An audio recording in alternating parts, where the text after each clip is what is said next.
Hello, everyone. Thank you so much for joining us. My name is Dov Lipman, a former member of Knesset. It's wonderful to be here on behalf of the Confederation of General Zionists, people all around the world who believe in the state of Israel, believe in Zionism, leave it to the government of Israel to make their democratically elected decisions, and are just there to support Israel. And that's what we're here for. And we're very excited today to be here on the date, a big, big date in Israel's history, November 29th. If we go back to 1947, that was the historic day when the United Nations voted for the Partition Plan, where they actually said there can be a Jewish state alongside an Arab state. The Jewish population wasn't thrilled with the map, but they were so happy just to have a Jewish state in the land of Israel, in our historic and biblical, our ancestral homeland.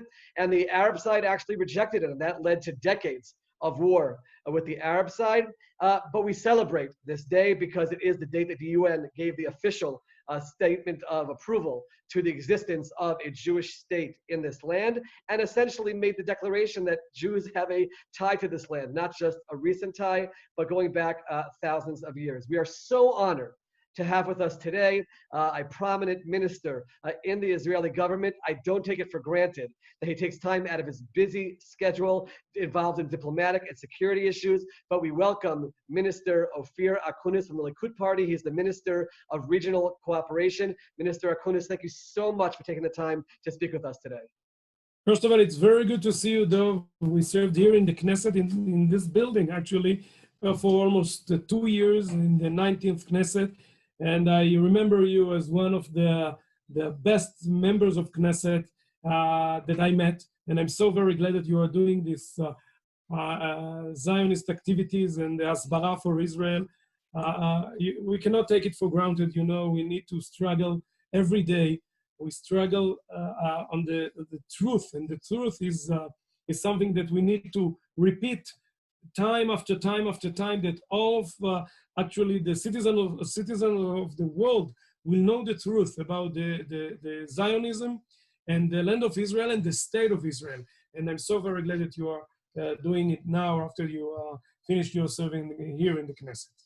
Thank and you I'm so so much. very glad to be here with you for Kaftet Ben Oven. Fantastic. Thank you so much. And it's a date that people don't know very much about, but let me just ask you, from your historical analysis, to what do you credit the fact that the UN voted to allow a Jewish state to be formed in this land in the first place? How did that happen from your perspective? I will tell you, I think that it was thanks to the efforts of the Zionist organizations, all of them, I have to tell you, from the right and from the left and from the center, the Orthodox, the religious, the seculars, all of them. And of course, the settlers that came here in 1882, or even before, by the way, I have to tell you, 1878, you know, the establishment of Petach Tikva and Rishon LeZion and the others, Moshavot. And I think that I must say that some years before 1947, it's the activities of what we called the Machtarot, Etzel and Haganah and Lehi and the Palmach, all of them. We can argue from time to time about the ideas, or the differences of ideas between the Machtarot, but I think that a main part of the decision to establish and to declare the Jewish state in the United Nations was according to their efforts. And I think that there are some other issues, of course, and reasons. I think that the Balfour Declaration is very important in our story. I don't know how many of the Israelis know that it was maybe the most important event between the beginning of the Zionism and 1947, and of course 1948.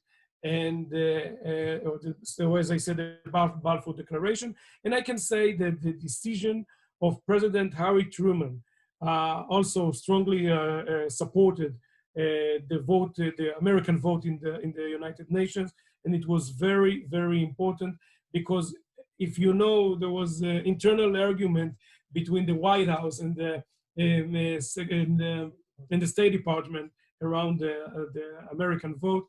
And Harry Truman took the decision, and it was very, very important. So all of these, it's all of these together. It's not one specific, idea. It's all of this together. But the main idea, and excuse me, Dov, of course, I forgot to mention Benjamin Ze'ev Herzl. The author, the speaker, the first Zionist Congress in Basel in 1897. That was very important, of course. And the books and his visits in Israel and his talks with with the leaders of the world before the First World War, of course, Benjamin Ze'ev Herzl, Ze'ev Jabotinsky, Yosef Trumpeldor, all of them. You can mention a lot of them, but I don't know if we have the time. So it's really an amazing thing. It's a combination of both visionary leaders, people on the ground in Israel who are working very hard, and activists all around the world who, as you said, put aside some of the politics and focused on the goal, which was let there be. I think that the differences, you can find the differences this day in the Knesset as well. It's almost the same differences, though, I have to tell you, the same questions. But the main goal was to declare the state of Israel. And that was the most important thing that I can think about it in the history of our people from the Bible days, I have to tell you. Sure. Now, there are people who might question whether Israel did the right thing because on the one hand, yes, the UN voted that there could be a state, but they said there's supposed to be a Jewish state alongside an Arab state. And do you, especially now as Minister of Regional Cooperation, who works with all of the neighboring states in Israel in such an important role, was it a mistake for Israel to say, yes, we accept the partition of the country, which then says there's space also for the Arab state alongside the Jewish state? I want to say that the Partition Plan was rejected by the Arabs, and it does not decide about our borders. This is a very important issue. We supported the reestablishment of the Jewish state in the land of Israel. And the Partition Plan never mentioned the words Palestinian state. It does not mention the words Jewish state, I have to tell you as well. But I think that we took the right decision, even though, there is the argument between the supporters of Eretz Yisrael Shlema, and I'm there. I'm a supporter of Jabotinsky's idea and Menachem Begin's idea and Yitzhak Shomer ideas about the whole of Eretz Yisrael. The whole Eretz Yisrael is ours, and there's the other, ideas of the left. But I think that to support the UN decision was the right thing to do in the specific point of time, right after the Second World War. And, actually, it was the beginning, the winds of change of the imperialism, right after Israel, and 1 year or 2 years before us, some other countries established, and the idea of independence to India or to countries in Africa as well. And of course, the idea of independent state to the Jewish people in their homeland, in Israel. That was in the argument about the borders is still with us. You know my opinion. You heard it in the Knesset, in the Meliyah. I'm against the two-state solution. I'm against the Palestinian establishment of a Palestinian state in the areas of Judea and Samaria, and I'm against withdrawal from the Golan Heights because I think that this is Eretz Yisrael, and the whole Eretz Yisrael is ours. There are some people in this building that thinks differently, but I think that you will not see any Israeli withdrawals in the future from any part of Eretz Yisrael. I think that's a very important point that, going back to 1947, we had nothing officially. And just to have a state here was the fulfillment of 2,000 years of prayers and wanting to come back. And now that we're here, we can have a debate. Yes, no, good for security, bad for security, etc. But going back to there was unity about the idea that let's at least start the process. And I think that's a beautiful part of Israel's story, is that while the Arabs rejected it because they wanted no Jewish state in this land. At all. Right, at all. And actually, Dov, as you know, unfortunately, most of the Palestinians in Judea and Samaria and Gaza Strip in what we call the Palestinian authorities areas, territories, they're against the existence of the state of Israel even these days in 2020. Okay, so it's their objection to the establishment of the state of Israel was then, and it's also these days. And I'm so very sad for them because they, as Abba Evan used to say, they never missed opportunity to miss opportunity and to miss an opportunity. And you know, even these days that we can find ourselves in a new Middle East, not in the new Middle East that we talked about in the 90s. That wasn't a new Middle East. I'm talking about the new Middle East. You saw that this place, the parliament, the Knesset, approved the peace treaties with the United Emirates and with Bahrain as well. And you will find, I think, in the next few weeks or months, another countries and other states in our region that will normalize the relationship with Israel. But the Palestinians are still in the 40s, meanwhile, the other countries are in the new era of the new Middle East. And I want them to be part of the process, but I can't force them to be part of the process. Absolutely. And certainly there's been incredible news coming out lately. But in general, even with all of the things that are happening in the Middle East today, we still have our struggles at the United Nations. I'm just curious, do you think that if we had a vote today about the establishment of the State of Israel in today's environment, would that pass in the United Nations? Or was that just a limited moment in time where we managed to get that done in 1947? I will tell you something. It's very philosophic, I think, a question. But I think that the answer is yes. It was still pass. It would be more difficult, maybe, and maybe even closer. So, I mean, the numbers were maybe in a narrow gap, but it would pass. The addition of many new countries members makes the outcome harder. And I think that, when you mentioned the day in, day out struggle, yes, we're people that used to struggle from the very first days of his establishment in the Bible days, with Moshe Rabbeinu, and even with Avraham, Yitzchak, and Yaakov. So this is part of our DNA. If we must continue to struggle, we will do it. We must live in peace in our region, but if there is forces that want to destroy us, we will defend our people. And that's what we are doing near the Lebanese border and the border with Gaza and in other places, as you know. Absolutely. And I know that the people that are watching are worried all the time, many of them praying all the time for Israel's security. One question, you referenced the UAE and the Bahrain. Some people around the world are wondering, on the one hand, they signed a normalization deal with Israel and were working towards peace. On the other hand, there were recent votes in the United Nations where they seemed to vote against Israel. So as someone who's certainly in contact with them and their officials, how do you explain that on the one hand, they're normalizing with Israel, but still voting against Israel? Isn't that something that should be worrisome? I suppose that you will see the change. You remember before 1992, 3 countries, and we will mention them, India, China, and the United USSR, the Soviet Union, used to vote automatically against Israel. But as you know, in the year of 1992, we normalized the relations between these 3 countries and Israel. And from time to time, not always, they changed their vote. Not always. I know that it wasn't, for good.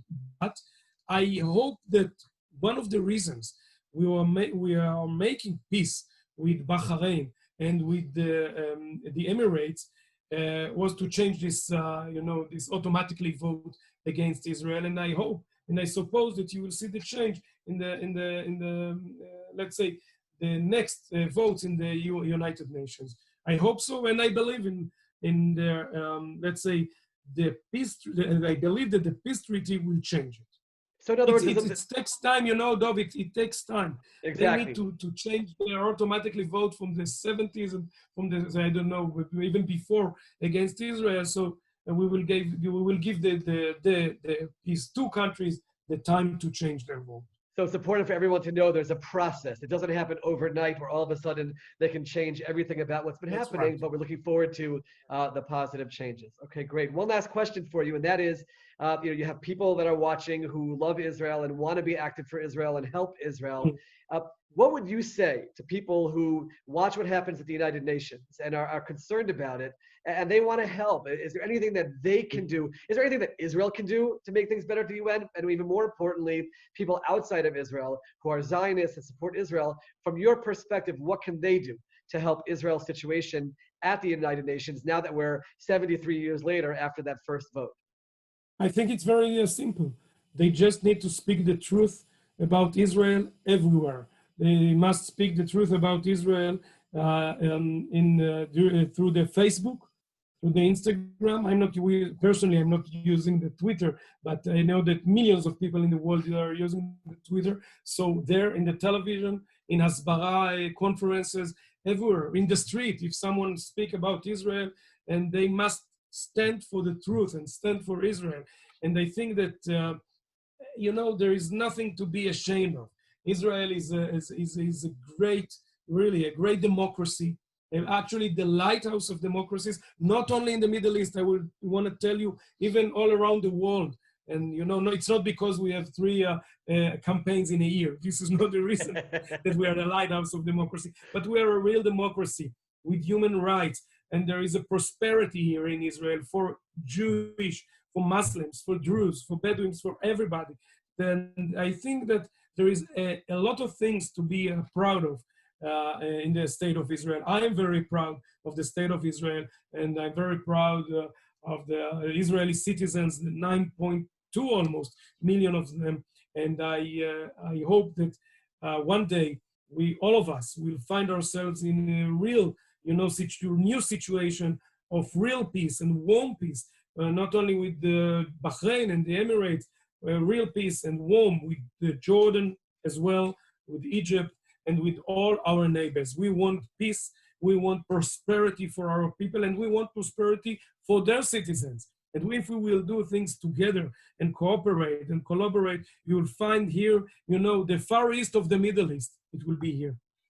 So there you have it, everyone. A call from a minister in the Israeli government asking you to get involved, be advocates for Israel. You could be soldiers for Israel. And you also heard, which is very important, a minister who on the one hand is in the right wing in Israeli politics, but is speaking so openly about a desire for peace and for success and prosperity for all the citizens in the region. We hear so often, people in certain political camps painted in a certain way, and it's very important just to get right to the source, and that's why we're happy to bring the minister to you to discuss this really, really important date.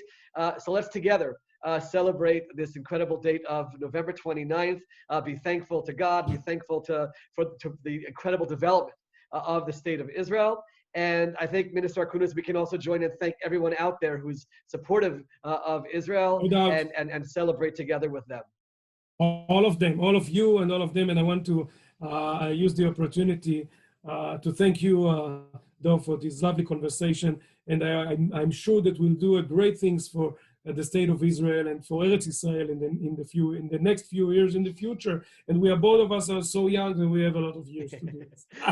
very, very much looking forward to it, and to everyone for joining us. Thank you so much. Go online, read about November 29th, understand it more. Thank you so much to Minister Akunis for taking his time to join us. And we look forward to being in touch with everyone with future programs as we celebrate this incredible development of the state of Israel and all that it's doing for the world. I'm speaking to you on behalf of the Confederation of General Zionists. If you want to have more information about that, we will put it below the post. And again, thank you everyone, and happy November 29th.